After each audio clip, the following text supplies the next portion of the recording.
Welcome back to my office here at Christ the Redeemer. This is Father Mark answering questions from you, from those small group conversations on those index cards, questions that came from our January the 9th Parish Implementation Team meeting at Cypress Columns. And as we have grouped those questions under various themes, this video is specifically in regards to formation, whether it be ministries in your parish that directly deal with formation, or even those ministries that fall, you might say, outside the formation life cycle, just serving the ordinary function of the parish. And as we have this conversation together this morning, I want to group my reflections, I want to group the questions that you asked in three different themes. The first is, how do we engage with other ministries? The second is, how do we specifically celebrate adult formation? And thirdly, how do we perhaps promote invitations for adult formation? So let's jump in those questions together. First set of questions is in the first theme, which is other ministries other than the parish implementation team or other than formation ministries. Many of us during the fall went through an exercise of taking all of the ministries in the parish and seeing how they either directly serve the formation life cycle or perhaps just serve the direct ministry of the parish, the ordinary function of the parish. For example, CCD directly serves a formation life cycle. It forms young people and hopefully forms them through all 5 stages of connect, encounter, conversion, grow, mission. Some ministries in the parish just serve the direct ministry and function of the parish, like the finance council. It helps the engine run, you might say. There are a lot of ministries in the parish that don't directly serve the formation life cycle, and the question is, how do we help them, and what should you do? And I want to remind us that people talk to people. Ministries are made up of ministers. Ministries are made up of people rather than these theoretical or abstract entities or categories. And the best way for us to share what God is doing with the strategic plan is just to share with them your heart. Let them know what God's been doing in your life. Let them know what's been stirring in your heart as you are learning more from the diocese, learning more from your implementation team, learning more about the process. When you share your story, a person speaks to a person connects to a person, and that's really what is most important throughout the entire process. Don't be afraid to share your story with other people in the parish. That's what's going to help them more than anything else. Of course, they can watch the videos, take them to the website, help them to see what's been happening at other meetings, help them to see some of our specific promo stuff. Whatever we can do to help you, we want to do. That's why we put all that stuff on the website. Don't be afraid to point them to the website itself. And then thirdly, trust the process. In the spring, we're going to begin to reach out to the larger parish and to help them on our end learn more about the strategic plan. A second question is about ministries who don't fit into the 5. What should you be doing to help them get on board? And again, don't try to force ministries that don't naturally serve the formation life cycle. Just let it serve the parish in the way it is. Continue to walk with them, share your story, and help them excel in what they do. And then eventually we'll get there together. Second set of questions is specifically about adult formation. One question was, where can we get more adult resources? Let me answer that question in 2 ways. You can get more resources from us, and you can get more resources from great publishers that are out there. For those of you who have seen other publishers, you might know that there's some great stuff out there. And I want to specifically highlight 2 of, I think, the most trusted publishing companies out there that are providing great resources for the Catholic Church at this stage of her history. The first is formed.org. That's formed.org. Formed.org. That is a collection of lots of different people who have put great resources out there on the internet.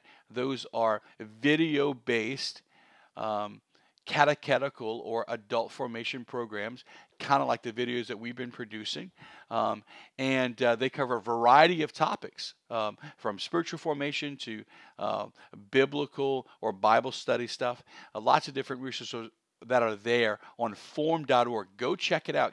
Can't tell you enough about how they have really been a real help to the church. Also check out Ascension Press. Ascension Press has great resources that are really helpful in parishes. So if you're looking for more adult resources, don't be afraid to check them out. Of course, I said that you can either go there or the diocese is going to help you. Of course, our Why We series, Why We Believe, Why We Confess, and Why We Worship are going to be on our website forever. We own them, we produce them, and we created them such that they would be available for you for a long time. So don't forget about the fact that those are going to be available for us for the long term, for the long haul. Of course, we are still continuing to move forward with our most exciting resource, which is called the Art of Living. Pope Benedict XVI, when asked about evangelization, and specifically the new evangelization, said that it is about teaching people the art of living. And that's what we are seeking to do with that series.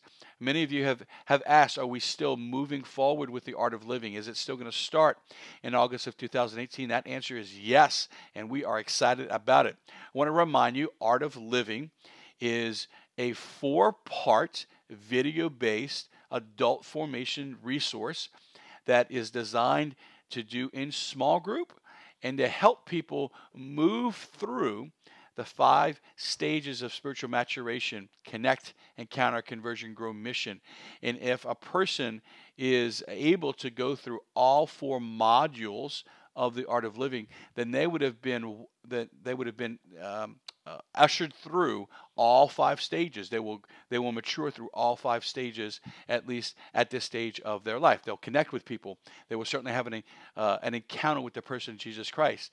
They will be given steps to help deepen their conversion. They'll certainly grow in the tools that they need to stay in that conversion, and then they will be equipped for mission. So we're excited about the Art of Living. Starts in the fall of 2018 with anthropology, or some of the big questions. It lays a great foundation. Christopher West is our presenter. We are excited about releasing that to you in the fall of 2018.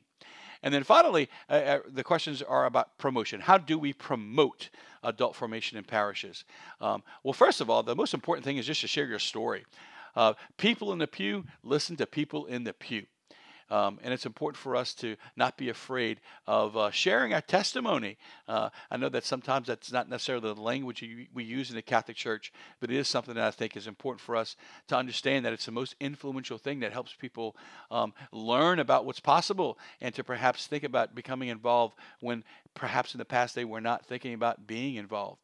What we have found as people have promoted the Why We series is that personal testimony is great. So, for example, you might have somebody who had a powerful experience in Why We Believe. They might share their story and encouraging people to watch the Why We Confess or the Why We Worship videos. Or maybe you have somebody who is a part of all 3 of those, and they are able from the pulpit, with the pastor's permission and guidance, share their story with the congregation about how to get involved with the art of living. Whatever it looks like in your parish, personal testimony can be a very effective way. Also, don't forget about the power of a personal invitation. For those of you on the implementation team, to perhaps even break out members of the parish, and in each of you call a certain number of those people in the parish, encouraging them to get involved. Just know that the great resources that are out there, and we want to encourage you and equip you to share your story. So the final question is, how can we get help to give a personal testimony? We are going to produce a video that's going to give you the nuts and bolts of how to give a good testimony. That's a great question that's popped up. Look for one of these videos from one of the members of our staff who's going to walk you through how to give a good personal testimony. Hope these answers have been helpful. Don't be afraid to ask more questions. Give those to us through our diocesan website and through the many people who are serving you on our strategic planning team. Until we see you again, God bless you.